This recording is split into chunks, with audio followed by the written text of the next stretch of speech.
Welcome to Power Season 4, Episode 4. The review starts now. First, we last week left off with Dre dry snitching to Tommy about Julio. We saw Mike try to set up Ghost by putting the dirty gun, in his bar. We find Mr. Clean, Mike's partner, unknowingly that it was set up, find the gun. We see the prosecution team happy that they found the gun and they have the DNA and they think they got him screwed. We see Greg's friend trying to talk with Sax about the evidence he has. We see the OG white gangster talking to his wife, and we're trying to understand who he is and what he's about. Then we learn he's just trying to blackmail Ghost on some fake information that he doesn't have. He wants $20,000 sent to this address every week to be quiet. We see Proctor talking to Tommy, and Tommy basically said it's his ass if he gets in trouble. We see Angie come and offer a bullcrap deal that she had no business offering Ghost.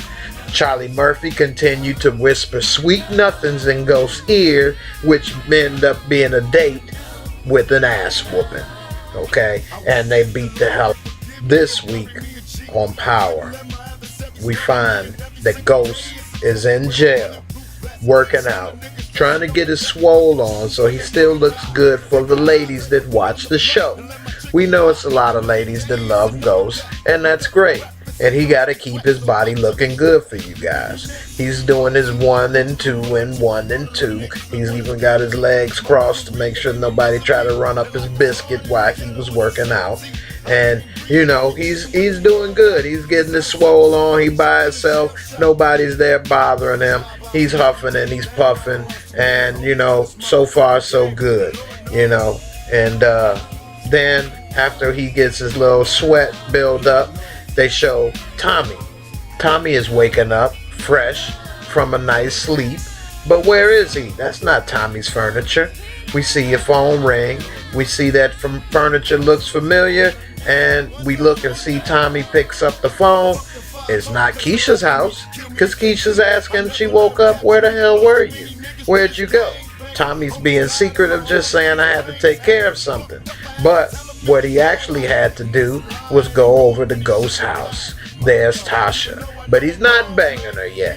He's sleeping there because Ghost wants him to watch his family. Ghost, he's still in the jail. He's working out, trying to get his swole on, and then walks Charlie Murphy. Charlie Murphy! He comes in and he got a little something to tell Ghost. Boom! You need a spotter, punk. He puts his hands on the bar. He makes it harder for Ghost to do it. He gives him a little grin saying, yeah, boy, you think these cameras are going to save your ass? We killed a nigga just like this last year. Then Ghost is like, oh no. He crushing his windpipe. Ghost can't breathe. He can't push it up. Charlie Murphy say, yeah, this is just how we did it. We crushed that nigga windpipe just like we about to crush yours. Ain't shit you can do about it. Ain't nobody gonna save you, cop killer. Don't nobody care about you. And Ghost is just like on his last breath right now. He trying to fight back, but he don't want to kick his ass because then that would just be a cause for him to really be in trouble. So he fights and he can't breathe. Charlie Murphy lets him go in the nick of time, but he can't get the bar up off of him. So he got to get his roll on. He rolls it down up off his body, sits up, and he's trying to get his breath and shit together. And now he got this look on his face like, damn. Meanwhile, Sax is all in on Angie for messing up that deal in court. And then Angie's trying to defend herself while Sax is all over her. And then Mike helps Sax by co-signing to get all over Angie and say she fucking up and she ain't shit. And then Mock, he's looking like, well, Angie, it ain't past you to disobey authority. So who knows what may be going on. And so now Angie's sitting there looking stupid. And now she need to make it up.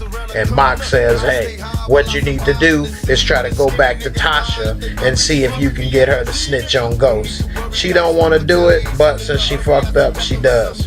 Meanwhile, Ghost is talking to his lawyers about the gun, that it ain't his. Terry is saying if it is yours, you're gonna get the needle, so you better make sure. Ghost is saying it ain't my fucking gun. He gets mad, he snaps, and then Terry says, hey man, look, that's all we need. He smiles and says, you do that again, you're gonna be considered another angry black man, and that's all they'll see.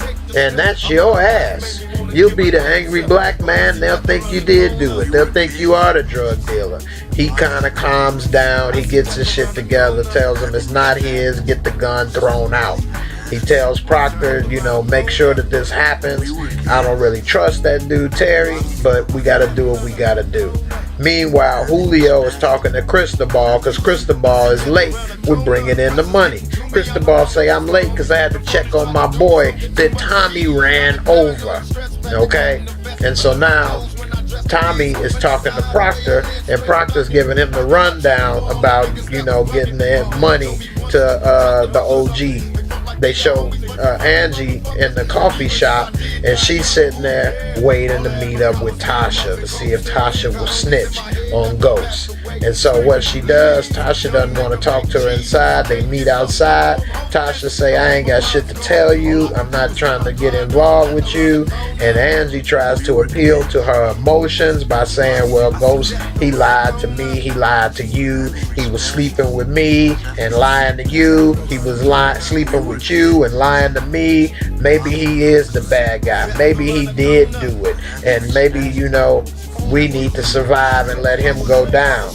You know, did you know we offered him a deal that could have saved you and the kids, and he turned it down? And then Tasha's like, what? Yeah, I knew about it, but he didn't do it. But really, she didn't know about it. That was her first time learning about it. But she keeps it cool, and she tells Angie to kiss off. She ain't got shit to tell her. Meanwhile, they show Tariq hanging with 50 Cent and the boys. It's a girl in the background. He got his eye on. He's looking at that little young booty. He's trying to think, you know, it's my duty to do something with that booty. And 50 and his boys come in, and they trying to egg him on and make him feel like one of the big dogs. They even give him some nice fat piece of money for his job well done for robbing his friends. Like an idiot. He then gets the money. He's ready to put it in his pocket. You know, he's chilling. He's getting his lean on. They say, hey, man, it's the money. We got another lick for you. By the way, I see you looking at old girl. He like, huh? Old girl? He looking at old girl. They like, yeah, nigga, old girl. We know you want some of that ass. And she looking at him, and she liking him too.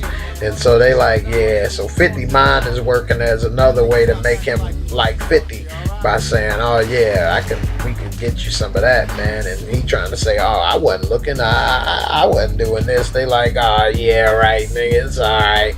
You just scared.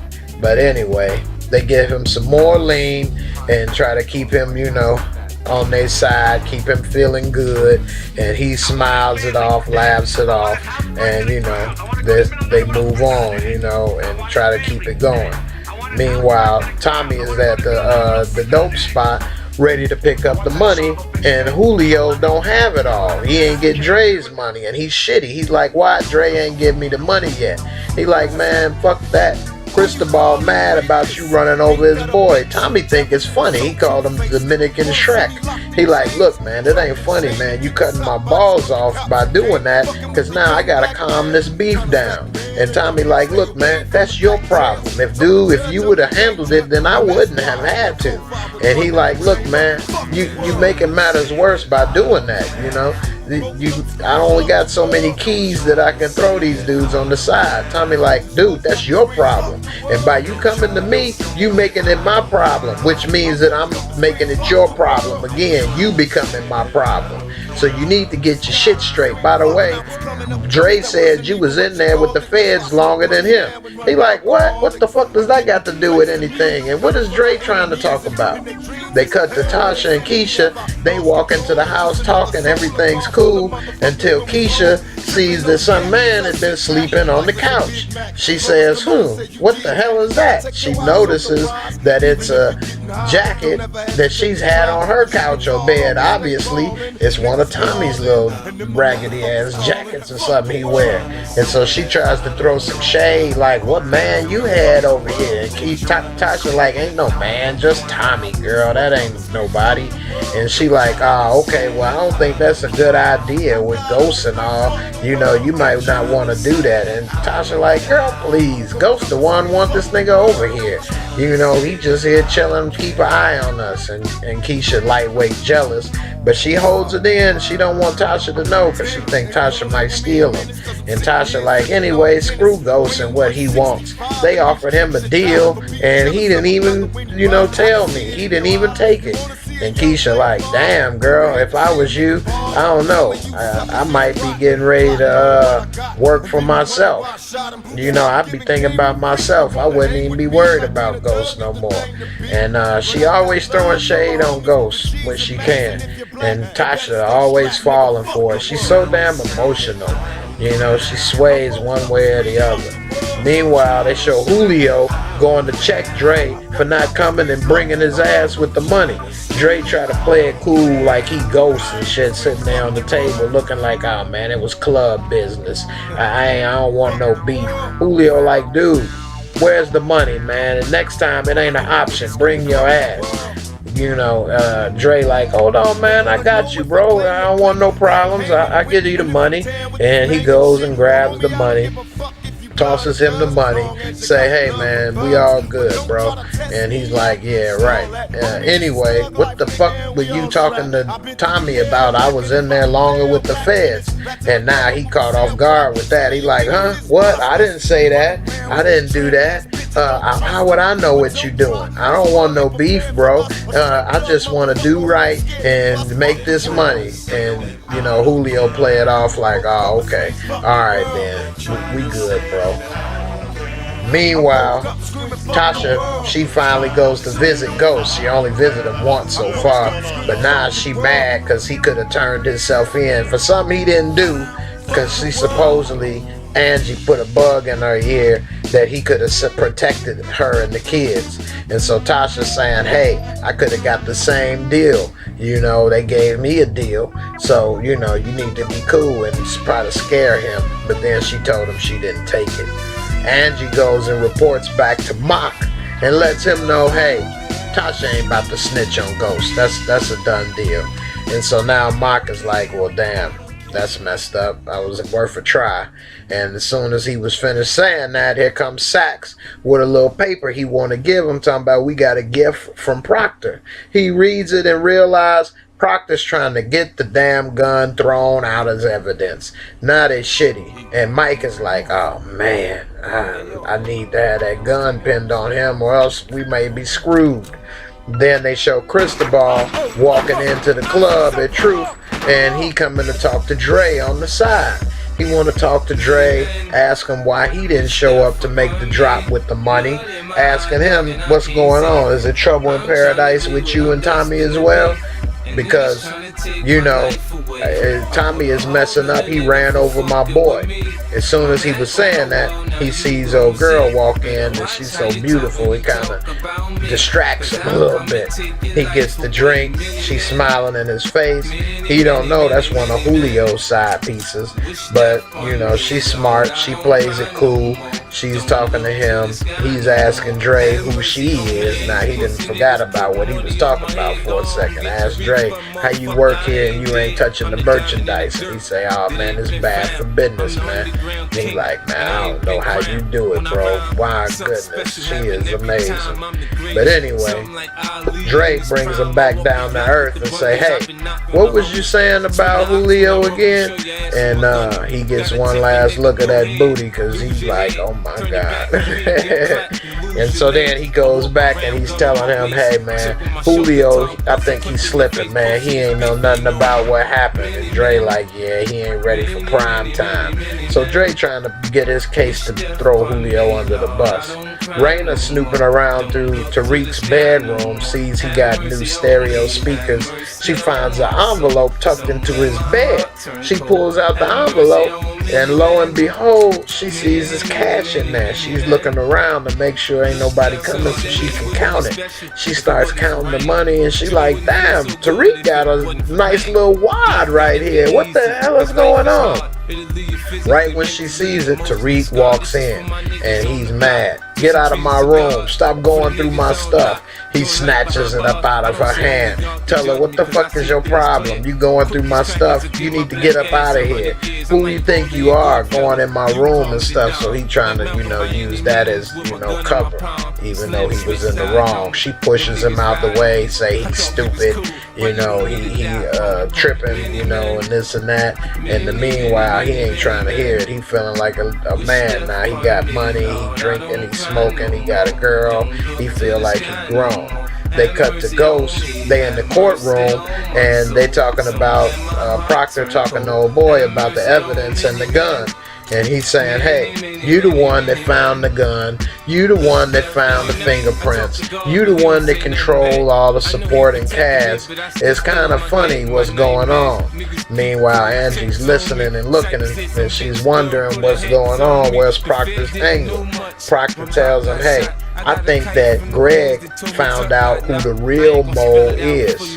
And the prosecution is sitting there and they're looking like, oh shit, where is he going with this? He's saying, you trying to say that my client, who has no ties to the underworld at all, could sneak into a crooked cop's house and kill him? Or what would be more likely, that you set him up and you're the mole? And so he's looking like, what? And so then dude gets pissed, and he tells him when he's looking at him that he's the mole. And right when he said, I think you're the mole, you can see the shame on Mike's face, like, damn, I'm the real mole, and now somebody else may be going down for something that I did. But he ain't gonna say shit because he don't care. But anyway, Proctor continues the case against him, and he blows up. Boom. What? What the hell are you talking about? How you figure this? How you think I could have did that? And Mike, he's just looking like, damn, you gonna have to go down, bro, because I ain't about to say shit. And then Terry looks at Ghost and said, see? Angry black man, and that's what they'll make you look like. And then he starts dropping the F-bombs, calls Proctor a MF, and somebody needs to shut his effing mouth and all kind of stuff. And Proctor, he looking like, oh yeah, I got me one. And then old boy is making his case that, he's the real cop, and lawyers like Proctor are the reason why, they can't put the real criminals in jail, and how, Proctor's full of shit, and, he need to shut his effing mouth. Look at that F-bomb. And Angie is like, oh, she was surprised to hear all of that. And, Mock, he continues to go on. He's looking like trying to tell him to be quiet and everything, but dude was just in the zone, mad as hell. And Proctor, that just played right into his hand. He just happy, that dude fell for everything. And Sax, he's looking like, damn, he lost it, he blew it. He just snapped. And Terry said, see how that work? Angry black man, it works every time. Don't fall for it. Meanwhile, they cut to the OG's wife. She's in the bathroom of her house, getting ready to take a shitload of meds. Tommy knocks on the door, and he's making sure he got the right place. He want to come in and make the drop. The OG's friend opens the door, lets him in. Tommy comes in, he talks to him, gives him the money. The dude is like, alright, cool. He want to check the money and count it. Tommy say, so this is what retired gangsters do all day, watch Judge Judy. He makes jokes, tries to warm up to the dude. The dude sits down and starts counting the money. Tommy's trying to pry information out of him. He's asking him, so what were you, just a dude that really wasn't about shit, or what? And that kind of gets dude pissed, and he gives him the look, dude, I'm as made as they come. Don't even come at me with that shit. And so then Tommy say, oh, my bad, well, teach me. What kind of shit you did? Who are you? What are you about? And the guy, he ain't that stupid. He just kind of looks away until Tommy says one name that kind of gets his attention. And so then Tommy notices the name that got his attention. And then Tommy knows, okay, now we got some info on him to use back at the OG. The OG's wife overhears them talking and says, "Who is he?" And they try to say it's just a friend. They show Greg's friend on the phone talking to Proctor, and Proctor's telling him, "Hey, come meet with me. I want to hear that evidence." So they make an arrangement. Meanwhile, the OG gets a phone call from his boy in prison saying, "Hey, the drop went good. You got the money. By the way, it's him." And he's saying, "Oh yeah?" He's like, "Yeah, I looked at him." The OG wife is listening, eavesdropping in the corner. Then he tells the OG, "Yeah, that's him, Tommy Egan, that's him." So I think my suspicions is correct that he is Tommy's daddy. And then they hang up the phone, and then she questions old boy, saying, "What the hell's going on? It ain't never been any secrets between us. It's not about to start now." And he's trying to tell her, "Just be cool. We got the money for you to get your medicine so you can be okay, so you can live." And she's pissed because she knows there's something else going on. Then they show Keisha fine ass. She's coming out of the damn beauty salon, and Tommy walks up with a smile on his face because he wants some more of that brown sugar. You know, he can't get enough. You know, once you go black, you can't go back. But she ain't trying to hear it because she's lightweight jealous that he was over there at Tasha's. And he like, "Man, I'm over there for the kids and for ghosts. I ain't over there messing with Tasha." And she just kind of, she knows it's true, but she's still jealous inside because she emotional. Women, they're emotional. And next thing you know, they go in the back to talk. And as you can see, the talk went well. And the talking led to other things. And you know, Tommy was ready to ride the rodeo. He's looking amazed, and she actually liking Tommy. She feeling Tommy, and Tommy is just overwhelmed with all that ass and beauty on top of him. He ain't never had nothing like that. And so, you know, he's sitting there, she riding him good. He's sitting there looking at all of that, and she just putting the goods all over him, working him good, tonguing him down, make sure he don't never want no damn Tasha. And that's what she basically is doing, giving it to him, that good loving and shit. And, you know, he trying to give all he can right back to her. And, you know, they actually like falling in love. Look at him. Tommy is like, "I think I'm in love. I ain't never going home again." Tasha could never give him all that. Look at all that donkey she got sitting on his lap. He ain't never gonna get that from Tasha. And anyway, they show Tariq with his friend, and Tariq is basically playing him, getting ready to set him up. And the dude is punching in the key code on their apartment, and Tariq is the whole time looking from the side at the key code and texting at the same time to 50 Cent and his boy to let them know the code so they can come inside and rob the place blind. 50 is sitting there getting the info on the phone, which is dumb because it can be tracked. But nevertheless, they get out. These two white ladies see, you know, two big black dudes coming in their neighborhood. They know it's something ain't right. And then, of course, 50 had the plan of having old boy in the police uniform come, and that made them feel better, and they left. Tariq's boy is getting drunk off that lean, and Tariq is watching the whole time, make sure he slurps it all down. He got so much lean, they might as well call that boy Fat Joe with the lean back.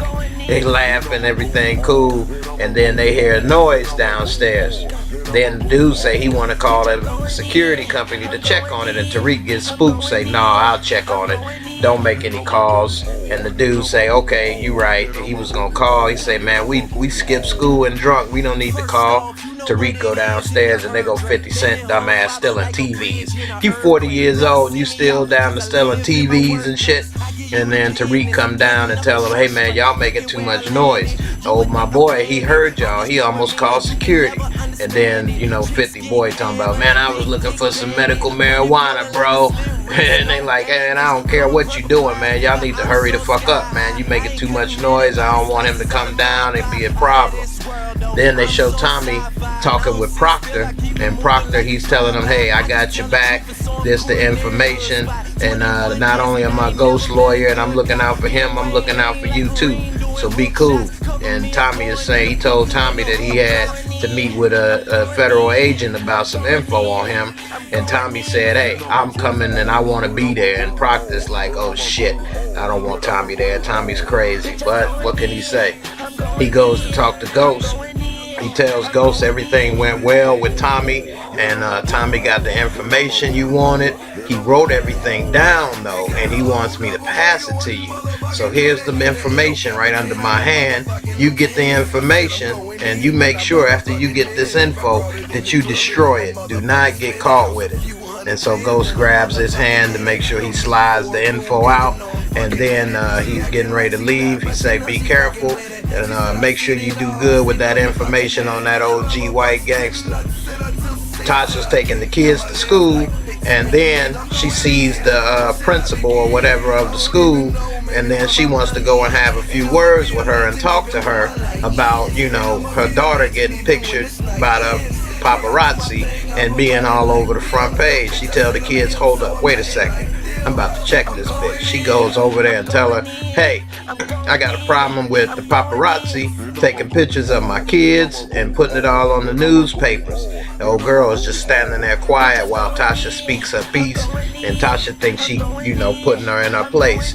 And then she started getting mad because the lady told her, you know, hey, everybody else don't have a problem with the paparazzi. Everybody else's father ain't on trial for murdering a federal agent. Tasha gets mad, snaps, say he's gonna be exonerated, gets all loud. Of course, it attracts attention. Everybody started looking at her as the mad black woman married to the mad black man that's a murderer. The kids look stupid and embarrassed. Good job, Tasha. Always so goddamn emotional. You making a damn fool out of yourself and everybody. She starts to try to check old girl and tell her, hey, as much as we pay, you should make sure that everything is straight. Old girl like, oh, is that right? Well, actually, I'm glad you mentioned that, because your last check, bitch, it bounced. And we contacted the bank, and they said they're not accepting any more checks or payments from you. So if you don't pay by the end of the week, your kids will be suspended. Sorry, bitch. And Tasha's like, oh shit, checkmate, huh? She ain't got shit to say on that when old girl kind of backfired and put it in her place. Tasha's leaving from work. She's getting ready to lock up the shop. She thinks it was just another day, okay. Then this smooth little FBI agent comes and pops up out the car, walks up on Tasha right when she was locking the door and say, hey, by the way, this business is closed. And she's like, what? They hand her the paper, let her know, hey, this is under investigation. We're gonna seize all of Ghost's assets, basically, and you ain't coming to the shop for a while. This is closed for business. She's looking at it, she's pissed, telling him kiss her black ass, which I'm sure he wouldn't have a problem doing, but nevertheless, they chain up the door, and she's closed for business. Of course, she's shitty, because she never wanted to be a part of this. Tasha kind of put her in it without her knowing, so she calls Tasha as fast as she can to let Tasha know, hey, this is some bull. They done closed down the shop. I ain't got no money. Even though she did get $500,000 in cash from Tasha from not snitching. They put the sticker on the door right between the doors, so if somebody opened, they'll know. They also go to Truth. They got the paper in hand and the chains, and the club was packed. People trying to get in, and they went and shut that shit down. No money tonight. The bar's closed, bitch. They over there got the police in front and everything. People standing outside trying to go kick it, get their drink on. They give Dre the paper. Hey man, this shit is shut down. So you need to find something else to do. First thing he do is call Julio. Even though he been trying to dry snitch on Julio to take his position, he ends up calling him. Tasha and the kids just get home. First thing they do when Tasha getting out the elevator, the phone rings. She picks up the phone, and of course, you know, it's Keisha complaining that they shut down the business. And before Tasha could turn the corner, Tariq is right back down the elevator leaving. His sister say, what you doing? He say, you can sit on this, bitch. Gave her the finger. Dre, he's going to 50 to give him that money, that $50,000 every month. He sees these niggas having a house party, kicking it, shit he used to do. Now he ain't doing it no more. He done cleaned up. He see 50 talking to a little girl and shit. That's the girl 50 putting a bug in her ear to fuck with Tariq. And then he goes and talks to 50, tell him, hey, I got the money. Here's your money, bro. But it's a problem. They shut down the club, so I don't know what we gonna do next month, man. It's not looking too good. And 50, he tell him, hey, man, that's your problem. Just make sure you got my goddamn money, or that's your ass. And, you know, the next thing you know, Tariq walks in. He's kicking it with everybody, giving them dap. And Dre like, man, what the hell is Tariq doing here, man? And he said, man, don't worry about what the hell Tariq doing here. He's here to have a good time. You make sure that you have that money and get home to your daughter. And then Dre like, damn, this nigga got the upper hand on me and shit.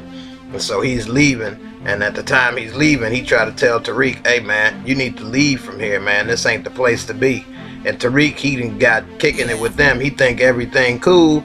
He don't know how dangerous it is. He tell him, nah, man. He look at old girl and he like, I'm be staying, bro. I'll see you later. And so, you know, Dre has to leave while Tariq stays. And Dre, he realized, damn, this boy is lost. I done fucked up. I done brought him around Kanan. Now Kanan got the upper hand on him. And he just enjoying it, and Kanan laughing, 50 laughing like, haha, that's what you get, nigga. It's over with. I got him. And Tariq sit down, he hanging with the homeboys now. He trying to feel like a big OG and shit with all them older niggas. They smoking blunts, drinking and shit. Next thing you know, they pass him the blunt. Tell him, hey, hit this blunt, nigga. Let's see what you got, man. You know, you've been drinking, you've been doing good. We gonna get you this blunt. We gonna get you that booty. We gonna take care of you. He grabbed the blunt. He trying to get his little fingers together. He think he about to smoke one and shit like the OGs and shit. Everybody watching him because, of course, they ready to laugh because they know he gonna be coughing and choking. He trying to hit it. He look like he done smoked for real in real life as the actor. He look like he smoked blunts for real. But then he plays it off. It's like burning him in his chest. And he's squinting and got the little, you know, gas face. He start coughing, choking, you know, coughing it up. They laughing at him. You know, everybody knew that was gonna happen because he ain't never smoked before. And then they think it's a big joke. He's still trying to hang and impress the OGs. That's peer pressure for you. He trying to be like them, knowing he don't even need to be there. 50 and his boy is looking like, yeah, we got this nigga, boy. He gonna be one of us. Then he got old girl come over, put a bug in his ear, talking about, you need to come with me. Come in, let's talk. And he don't know what to do. He's just standing there looking silly, smiling and shit. And 50 of them, you know, they looking and saying, hey, man, you better go ahead, do what you can do. At least try. And he gets up and leaves. They all looking and smiling. He gets in the back room and he's just sitting on the edge of the bed. He don't know what to do. Old girl trying to talk to him. Next thing you know, she grabs his hand and puts it on the leg. And, you know, he's probably started getting a little wee hard. They cut to Proctor's house and he listening to the recording from the FBI agent, the Homeland Security dude, which is Greg's friend. He's playing it for Proctor and he hears that Tommy murders Ruiz on tape. And before Proctor can say anything to do to get a strategy together, Tommy sneaks up behind him and stabs the shit out of him. Typical Tommy, jumps to conclusions.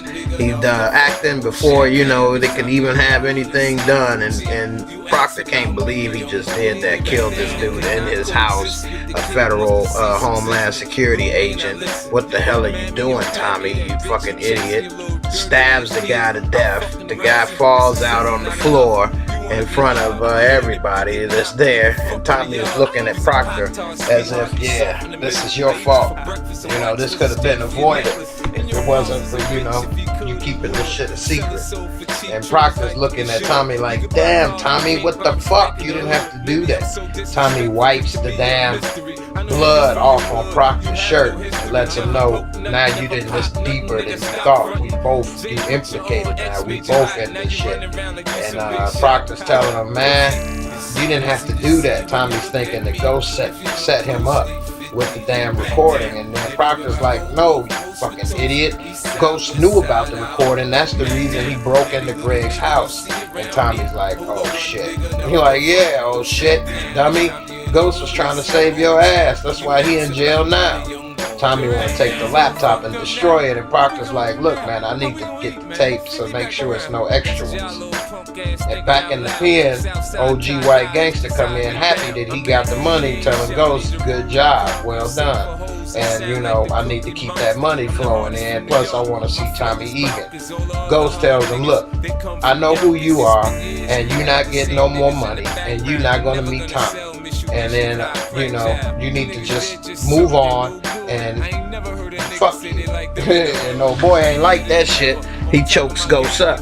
But Ghost plays it cool, puts his hands up, shows like he's weak because he don't want anybody to know who he really is.